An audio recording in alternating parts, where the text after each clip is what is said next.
اور آج کل اگر آپ نے کچھ لوگوں کو دیکھا ہو، کتابوں میں بھی لکھا ہوا ہے، اور کچھ مولانا صاحبان نے ابھی بزنس شروع کیا ہے، آپ کے شہر والوں نے بھی شروع کیا ہے۔ وہ کہتے ہیں جی صحابہ بھی بڑے پیسے والے تھے،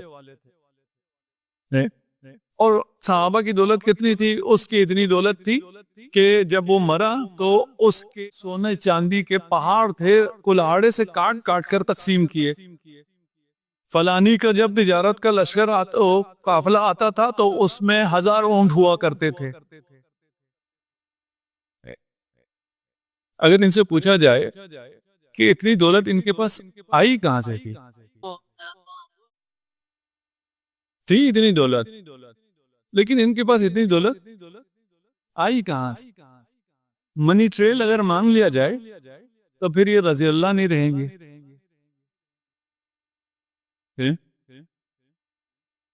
اتنی شدید عدل کے باوجود اور اتنی عظیم باوجود لوگ کیوں علی کی حکومت کے خلاف کھڑے ہو گئے؟ اس لیے کہ یہ اشرافیہ کو تکلیف تھی، لوگوں کو کوئی مسئلہ نہیں تھا۔ ابھی آپ کو تھوڑا بہت سمجھ میں آ رہا ہے نا، لوگ نکلنا چاہیں تو نکل سکتے ہیں، اور اگر لوگوں کو نکالنا چاہیں تو بہت فرق ہے نا۔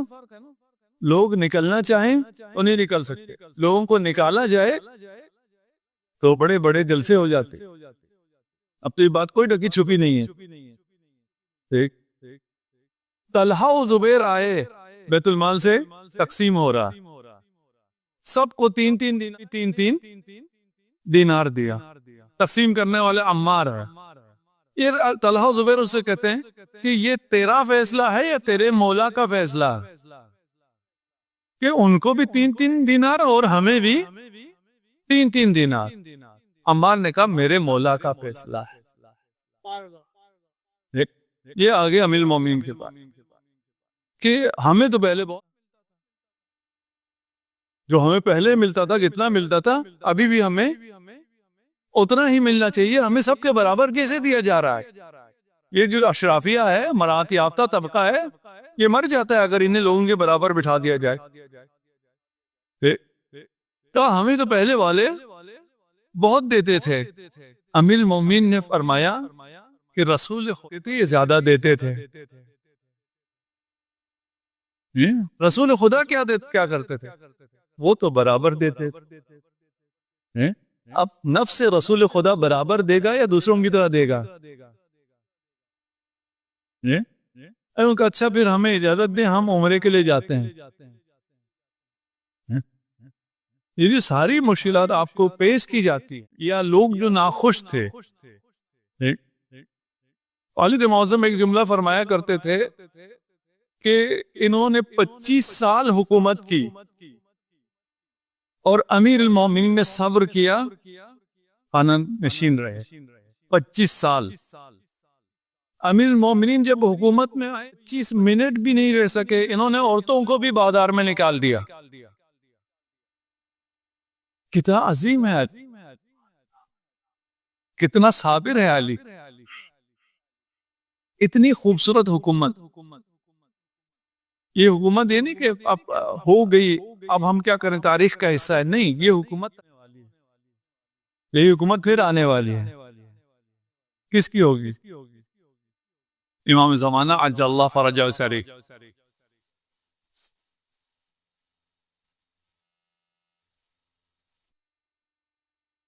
ابھی یہ دور چل رہا ہے جب امام کا ظہور نہیں ہے، تو ابھی آسمان میں اپنی خیرات کو روک، منعت السما،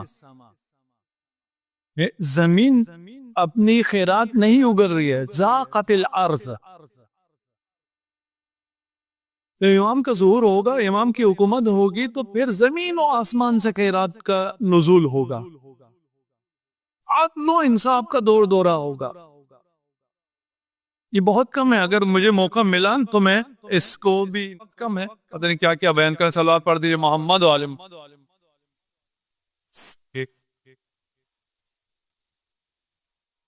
بار دیگر صلوات۔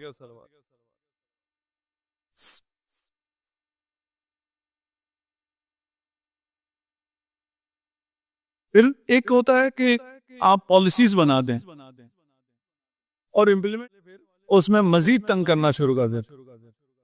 آپ نے نیب بنائی، نیب والوں نے اور کرپشن کرنا شروع کر دی.